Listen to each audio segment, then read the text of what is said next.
একদিনেই শেষ। হঠাৎ বৃষ্টি এসে নিয়ে গেল আমাদের সারা দেশ। আমরা এখন কষ্ট আর দুঃখ ছাড়া আমাদের নেই কোনো কিছু। সরকার কখনোই ভাবে না কৃষকের কি হবে।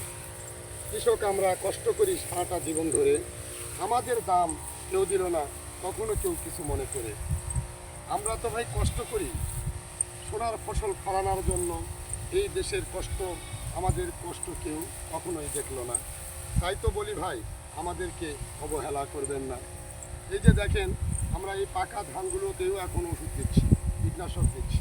এমন একটা পরিস্থিতি, এই কীটনাশক ছাড়া একটি দিনও আমাদের চলবে না। আজ মনে করেন যে পাকা ধান কাটবো, আর 8 দিন থেকে 9 দিন পরেই সেই ধানটুকু আমাদের মনে করেন কীটনাশক ছাড়া চলে না।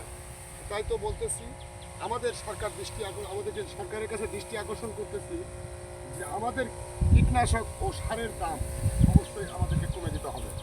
এটাই আমাদের আবদার এবং সরকারের কাছে এটাই আমাদের প্রত্যাশা। আসসালামু আলাইকুম।